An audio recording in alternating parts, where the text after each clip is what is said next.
Bueno, el día 2 de abril lo que se conmemora es el nacimiento de Hans Christian Andersen, que es uno de los autores más importantes de la literatura infantil, uno de los que primero publicaron cuentos, sobre todo destinados a la infancia, cuentos tan famosos como El soldadito de plomo o La sirenita, La pequeña cerillera, cuentos que todos conocemos, ¿no? Lo que ocurre es que se aprovecha este aniversario para celebrar un día del libro infantil y juvenil a todos los niveles. Es un día en el que todo el sector está de fiesta, desde los autores, ilustradores, los editores, los libreros, las bibliotecas, los críticos, los académicos incluso, y por supuesto los lectores también, ¿no? Por lo tanto, es un día en el que se celebran acontecimientos de promoción de este sector y pues, en todas las instituciones relacionadas con el libro infantil, por supuesto en el ámbito educativo también. Los propios centros escolares suelen tener presente este día como un día especialmente destinado a la lectura de libros de literatura infantil y juvenil. Bueno, es una gran pregunta y si tuviéramos una respuesta a esa pregunta, digamos que si alguien la tiene, que la diga, ¿no? Porque es lo que nos preguntamos desde el mundo académico, desde la crítica literaria de literatura infantil y juvenil, continuamente, ¿no? ¿Qué hace que un libro sea considerado un buen libro infantil y juvenil? Lo que sí es cierto es que existe ya hoy en día un canon de buena literatura infantil y juvenil que fundamentalmente parte en el siglo XIX. Nadie duda que un libro como Alicia en el País de las Maravillas es un clásico de la literatura infantil y juvenil y así tantos otros, ¿no?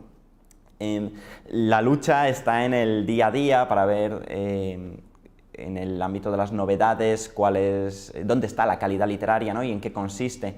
Y por eso existen revistas especializadas en literatura infantil y juvenil, como Cuadernos de Literatura Infantil y Juvenil, o la revista Babar, o la revista literatil.com, en la que me enorgullezco de formar parte, que tratamos de reseñar y de buscar esas claves de la calidad. La literatura infantil es, en cierta manera, hija de su tiempo. Es inevitable que la literatura haya ido evolucionando conforme cambian las circunstancias sociales y culturales del mundo en que vivimos.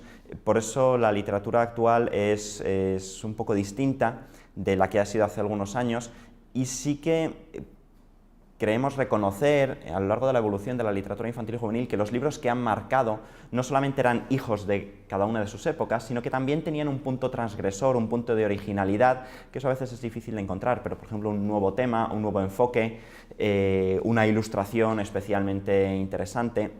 Eso es lo que marca al final la calidad. Esto si hablamos de narrativa, por supuesto, si hablamos de otros géneros como el teatro infantil, que también se publica en forma de libro, aunque es muy minoritario, o la poesía infantil, que por supuesto también se publica en forma de libro, pues las características son otras, ¿no? Y tienen más que ver con, en el caso de la poesía, con un uso cuidado del lenguaje, muchas veces basado también en la literatura, en la poesía tradicional, la poesía infantil de las nanas, las canciones de comba, etc.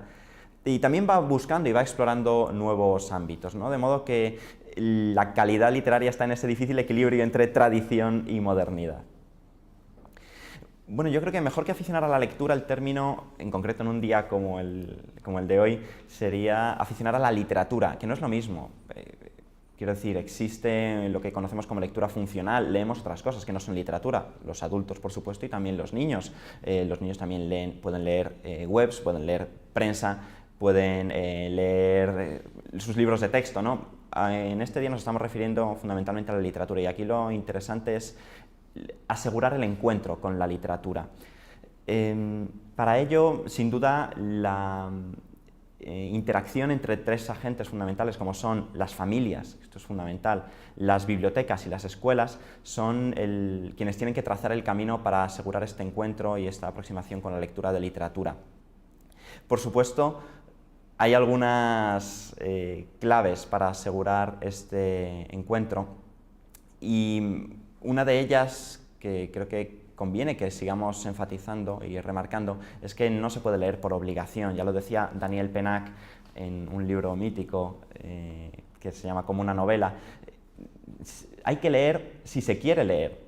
Esto de hay que leer, porque hay que leer, no tiene ningún sentido, porque si no se quiere leer, no importa que se lea, al final no se va a acabar leyendo, ¿no? Esta aproximación a la lectura habitual tiene que hacerse de forma paulatina, de forma progresiva y, por supuesto, contando con la propia voluntad del lector, porque si no, no tiene ningún sentido. Y para esto yo creo que hay algo importante, algo fundamental, es que seamos capaces de seleccionar bien. Si a cualquiera de los adultos nos preguntan que qué te gusta leer, tenemos nuestros gustos, nuestras propias aficiones, no nos tiene que gustar todo, y a veces pretendemos que a los niños y a los jóvenes les guste todo, y les obligamos a leer cosas sin contar con que a lo mejor hay algunos textos que les gustan más y otros menos. A lo mejor te puede gustar mucho la novela rusa, pero no te gusta la novela romántica o la novela negra o la poesía experimental. Bueno, hay que respetar también esos gustos lectores en los niños, y creo que es algo que sobre lo que tenemos que reflexionar mucho quienes nos dedicamos al mundo de la educación. Este respeto por los gustos infantiles en la lectura y la importancia de conocer al destinatario para poder seleccionar las obras que le puedan gustar y sencillamente, una vez hecho eso, ofrecérselas, y ofrecérselas sin pedir nada a cambio, por el puro placer de leer. De esta manera es como uno logra enganchar con la experiencia y lo positivo de la lectura. Yo creo que en este país se está haciendo bien. Se está haciendo bien, pero hay que tener en cuenta las tendencias. Los datos estadísticos que tenemos en lo que insisten o lo que muestran es que en la infancia, desde luego en la primera infancia y en edades un poco posteriores, hasta los 14 años, ese grupo poblacional es el que más lee. Entonces tampoco creo que haya que obsesionarse con la lectura infantil ni empezar a darle vueltas sobre cómo cambiar el modelo. Yo creo que se está haciendo bien y dará sus frutos en el futuro. Lo que a veces olvidamos, a pesar de que los propios informes lo suelen indicar, es que el factor fundamental que determina, o la variable fundamental que determina ese encuentro con la literatura del que hablábamos, es la familia.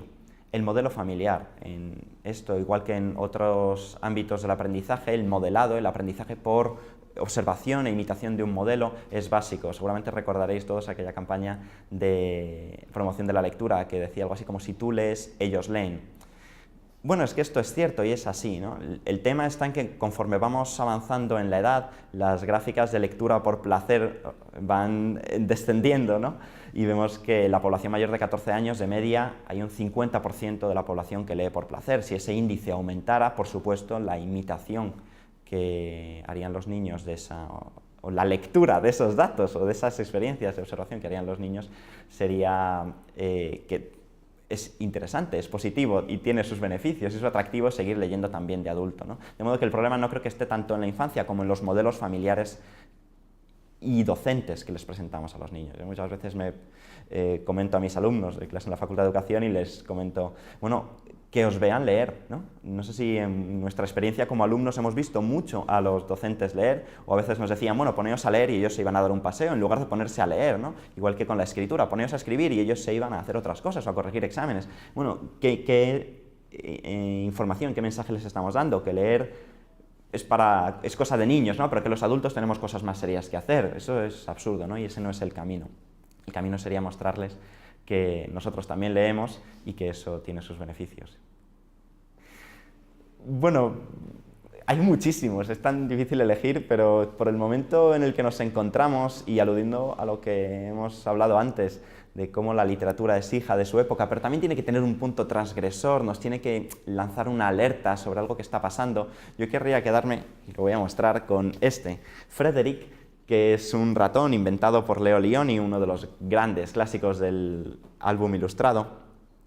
Y este libro lo que cuenta es una especie de fábula de la cigarra y la hormiga, pero al revés.